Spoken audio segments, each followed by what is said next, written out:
El 9 de febrero de 2025 se dieron las elecciones presidenciales en Ecuador, ninguna candidatura fue mayoritaria y por eso el 13 de abril se va a dar la segunda vuelta con dos proyectos a priori antagónicos, como son el del presidente actual en ejercicio, Daniel Noboa, y el de Luisa González. Para entender qué se viene en las elecciones que están atravesadas en Ecuador por una crisis económica y de seguridad, conversaremos hoy con Pablo Iturralde. Comenzamos.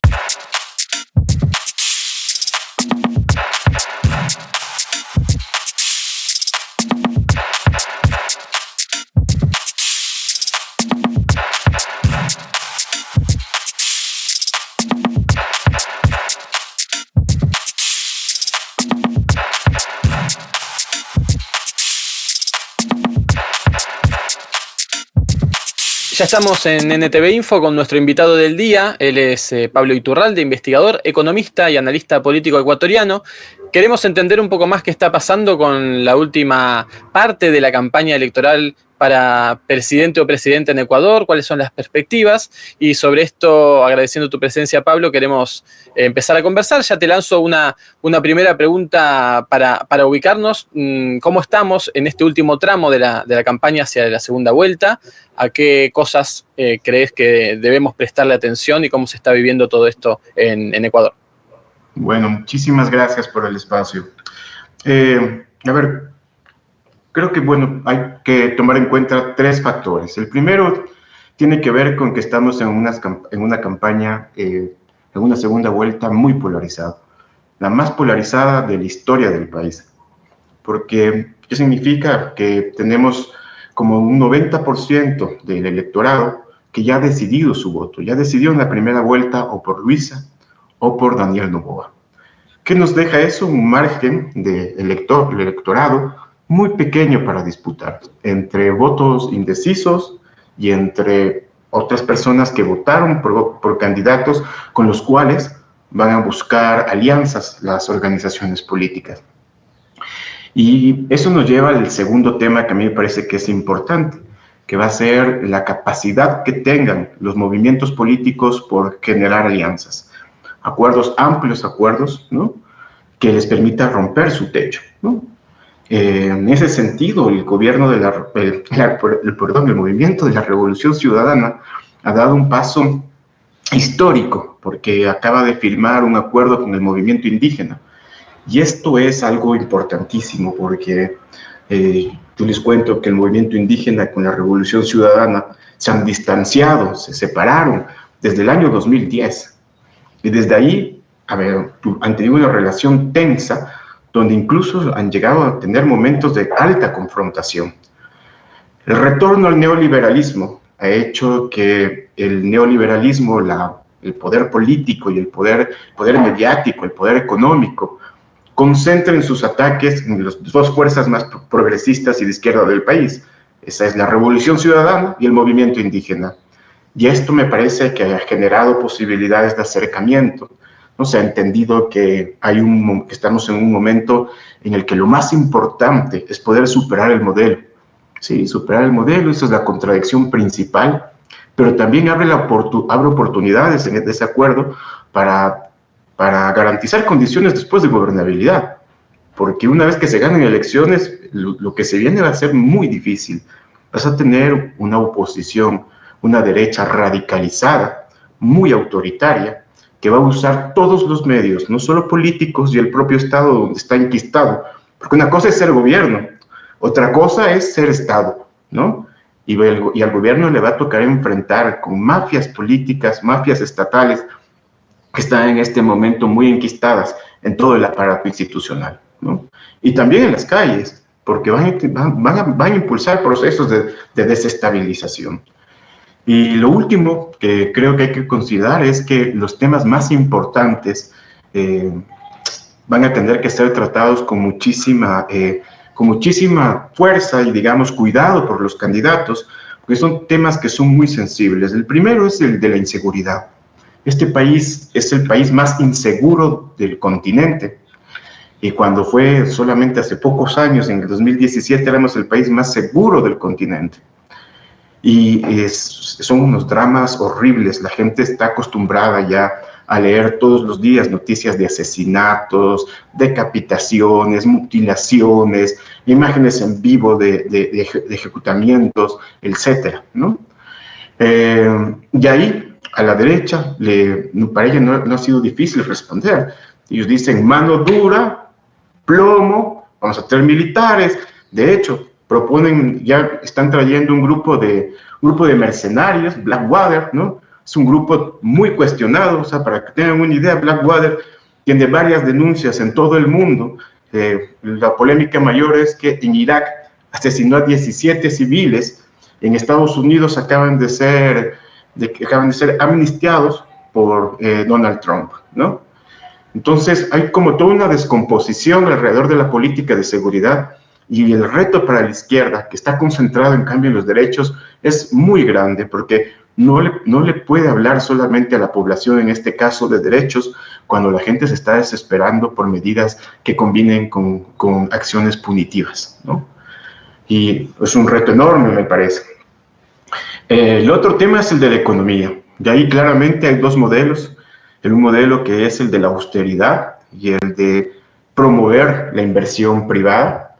Creo que ahí tienen en cambio una debilidad enorme la derecha, porque han probado durante estos últimos años, en el gobierno de Guillermo Lasso, en el gobierno de Lenín Moreno y ahora en el gobierno de Daniel Noboa, han probado que no tienen la capacidad de generar empleo, ¿no?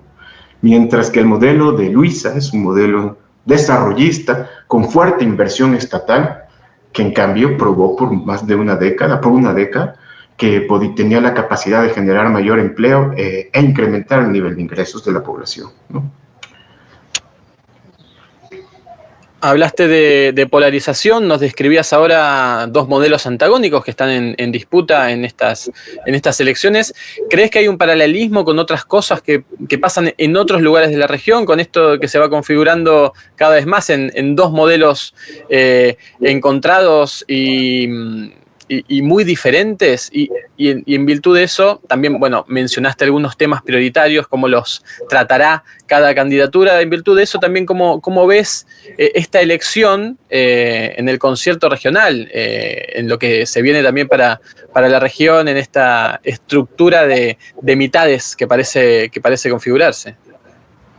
Sí, creo que en el mundo, pero particularmente en América Latina, hay un estrechamiento del espacio fiscal. Esto no solamente por la presencia del COVID, que dejaron a los países desfinanciados, endeudados, ¿no? Sino también porque estamos en un ciclo contractivo de los precios de los commodities, de los precios de las materias primas. Y nuestros países son principalmente exportadores. Entonces, el pastel económico se va reduciendo, y en esas condiciones todo el mundo se radicaliza, ¿no? Tenemos ahora un progresismo que no tiene las mismas condiciones que antes. Me parece que eso compartimos, por ejemplo, con la región. Creo que tiene mucha fuerza, pero no va a sacar el mismo número de parlamentarios que antes obtenía, por ejemplo, el correísmo, ¿no?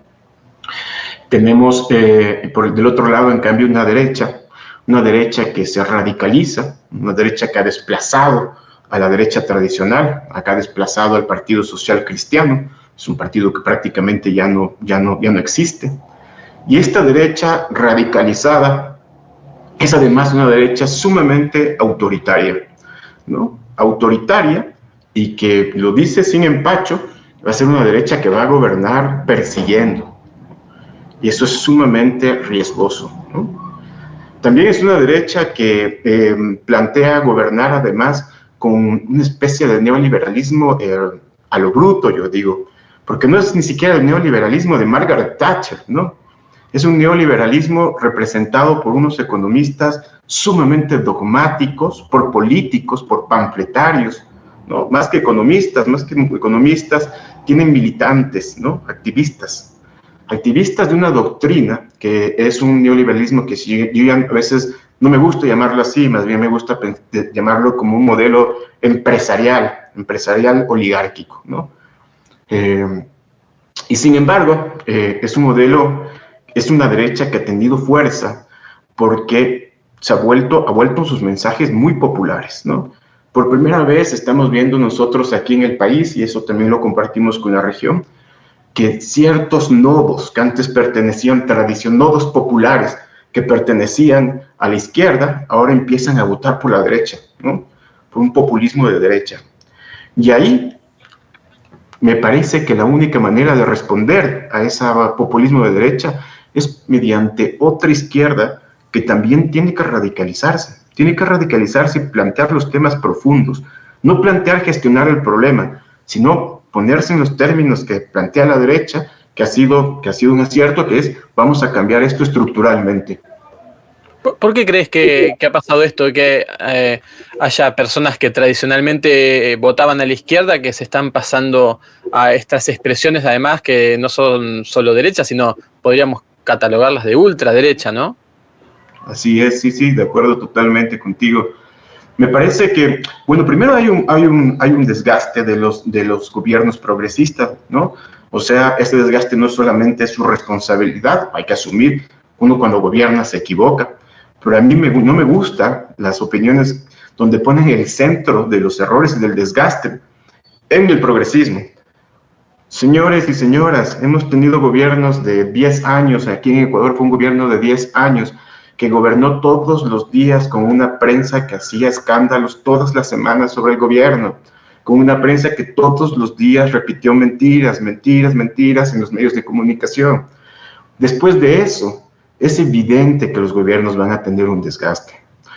Y se puede notar en el electorado no está votando, la gente no piensa que está votando por unas propuestas y otras.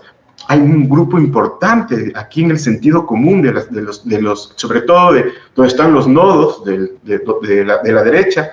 Quito se ha convertido en un nodo de la derecha, y es común escuchar a la población: sí, el gobierno de Noboa lo ha hecho todo mal, pero cualquier cosa para que no vengan los narcos, cualquier cosa para que no regrese el gobierno de Correa. Y les pregunto: ¿y por qué me dice usted que son narcos? ¿Cuál es la evidencia? ¿No? Y no saben qué contestar. No saben qué contestar porque lo que escuchan permanentemente en redes sociales, en medios, es simplemente la muletilla de están asociados con narcos, ¿no? Y después de eso hay desgaste. Entonces me parece que esa es una primera razón. Y del lado, en cambio, del progresismo, incluyendo la Revolución Ciudadana, hubo errores, pero yo creo que tiene que ver con que, en el caso ecuatoriano por lo menos, con que en un momento donde la situación estaba sumamente polarizada a nivel social, que fue el periodo post-COVID, ¿no? Donde la gente estaba muy herida con las clases VIP, porque se les robaron las vacunas, porque mantenían ganancias enormes mientras la gente estaba metida en sus casas sin poder trabajar, porque había una crisis una crisis brutal, porque recién hubo un estallido social donde mataron a 19 personas. En ese momento se la jugó por el centro, ¿no? La Revolución Ciudadana, mientras la derecha estaba súper radicalizada. Me parece que eso puede ser algo determinante. Ahora vemos otra Luisa, una Luisa con un discurso muy fuerte, con un discurso en blanco y negro. Yo creo que así está la realidad en este momento, y eso le permite tener mayor conexión con el sentimiento de las personas, con su subjetividad. Creo que eso fue lo que nos falló la última vez. Recientemente el presidente y candidato Daniel Noboa mantuvo una reunión con Donald Trump. Comentanos, Pablo, de qué se trató esa reunión y cómo juega ese encuentro como parte de la campaña, como parte de la imagen de Noboa. Bueno, la lectura de Daniel Noboa es que mientras más cercano se vea a los Estados Unidos, va a obtener más votos, ¿no?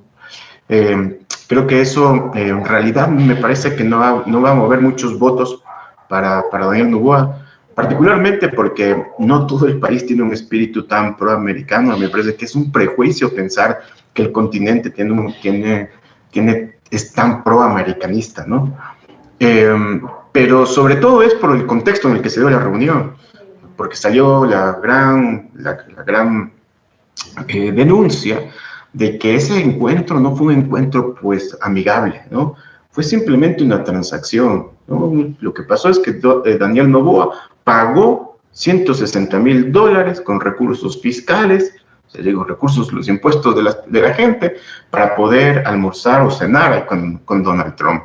Y creo que esto también ha tenido un impacto muy fuerte en la población, ¿no? Sí, tan fuerte que a Daniel Noboa le ha tocado aceptar que la reunión se dio en esas condiciones, porque antes lo negaba, ¿no? También no hubo ningún tipo de acuerdos, ¿no? O sea, pues se reunieron, nada más conversaron, pero ha sido enfático la madre y la madre de Daniel Noboa, que también hace política, es la primera asambleísta de su partido político, y el propio hijo, ¿no? Danielito, dicen que, bueno, lo que hicimos es comer, no era necesario llegar a ningún tipo de acuerdo, ¿no? Pero me parece que ahí quedó eso.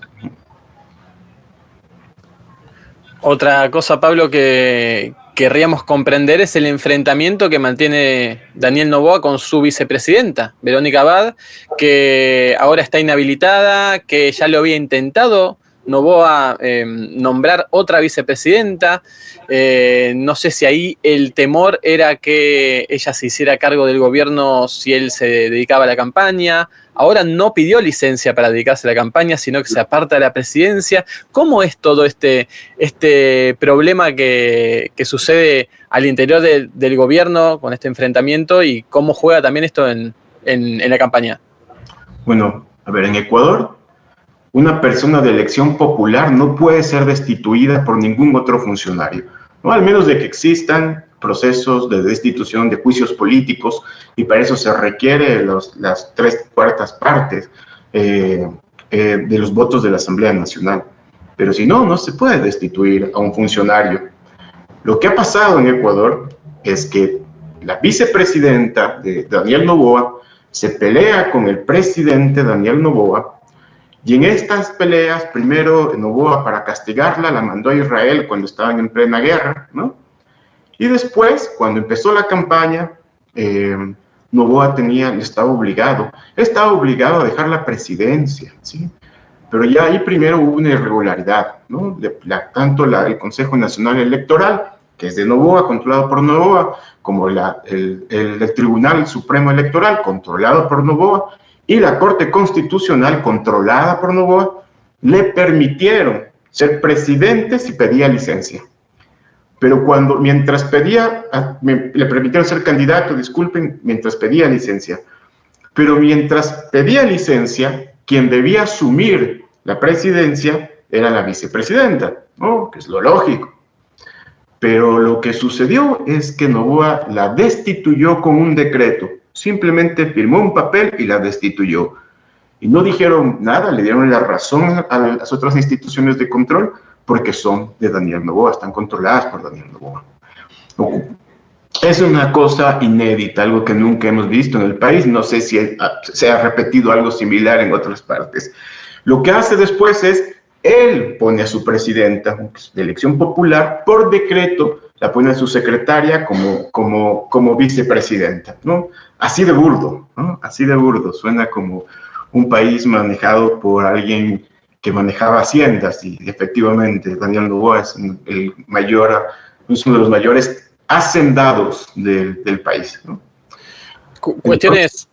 Cuestiones peligrosas, digo, Pablo, porque empezamos a ver en nuestros países cómo se mueven los límites de lo posible, y cómo aquellas cosas que son reglas empiezan a flexibilizarse, y finalmente si el presidente no tiene el apoyo ni la venia de la Asamblea Legislativa o el Congreso, las cosas se hacen por decreto, y como que estamos empezando a vivir cada vez más seguido esto, ¿no? Exactamente, es como que los márgenes de tolerancia empiezan a moverse más allá, ¿no? Y cada país, cada forma de autoritarismo y acto de corrupción o de autoritarismo de violencia también, lo que hace es ser un laboratorio para el resto de la región. Es muy, muy, muy peligroso, muy peligroso. En este momento Ecuador es un país cuestionado a nivel internacional, ha sido llamado la atención por la OEA, por otros países, cuando el presidente asaltó la Embajada de México, se metió a la fuerza para sacar un refugiado político, el ex vicepresidente Jorge Glass, ¿sí?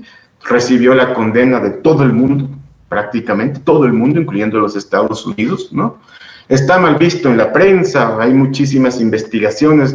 Acá no tenemos investigaciones tan profundas como las que se hacen fuera del país, porque los medios están alineados, ¿no?, a la política que no vuelva Correa. Y ese que no vuelva Correa lo que genera es un bloque, ¿no?, de poder, un bloque de todas las tendencias políticas, de derecha y conservadoras, incluyendo los medios de comunicación, y por eso no hay investigación, pero desde afuera hemos visto investigaciones de CNN, de la BBC, del País de España, de medios de Francia o un medio inglés. Es un país que ya a nivel internacional ha perdido, digamos, ha perdido reputación en cuanto a su calidad democrática y la transparencia, ¿no? Y sin embargo pueden hacer lo que les da la gana, ¿no? Y ahora resulta que ni siquiera sacó licencia, simplemente está haciendo campaña al mismo tiempo que sigue siendo presidente. Para finalizar, Pablo, y agradeciendo tu tiempo, ¿cómo se espera que se desarrollen los comicios el 13 de abril próximo? ¿Hay ahí un temor de que bandas criminales intenten sabotearlo? Algo que también se dijo en los comicios de febrero. Noboa pidió ayuda a fuerzas internacionales para que vigilen los comicios. ¿Qué hay de real en toda esta amenaza y cómo se está viviendo allí? Sí, miren, lo que pasa es que tenemos encuestas que están muy ajustadas. Casi todas las encuestas, solo hay una de 12 que yo he contado, le ponen arriba a Luisa, pero la ponen arriba por 3 puntos, a veces por 1 punto, más el margen de error significa que es un empate técnico. Entonces hay un espacio chiquitito en el que van a decidir las elecciones, y ahí todo puede pasar. Y sí, yo creo que la ciudadanía, yo particularmente, les voy a ser sincero, no me gusta ser alarmista, pero con todo el historial de acumulados de irregularidades de Daniel Noboa, yo sí me temo que puedan meter las manos en las elecciones. Y si estamos decidiendo estas elecciones por 1 punto, 3 puntos, ¿no?, fácilmente se puede realizar fraude, ¿no? Porque si la distancia es mayor es más difícil. Pero si son 3 puntos, estamos hablando de 300,000 votos. Entonces, sí existe mucho ese temor, ¿no? De hecho, hay algunos, el Partido de la Revolución Ciudadana está tomando medidas para fortalecer la vigilancia internacional y para fortalecer con sus bases, con su movimiento, el cuidado de los votos. Te agradecemos, Pablo Iturralde, investigador, economista y analista político, porque pudimos comprender un poco más qué se viene en Ecuador respecto de las elecciones y temas políticos y económicos. Así que muchas gracias por participar de NTV Info. No, muchísimas gracias a ustedes por la oportunidad. Y bueno, la próxima vez hablamos, ojalá nuestra señal esté mejor. Así será. Y de ustedes nos despedimos hasta cualquier momento. Nos siguen en NTV Info, nos siguen en nuestras redes sociales y estén atentos y atentas a nuestros contenidos.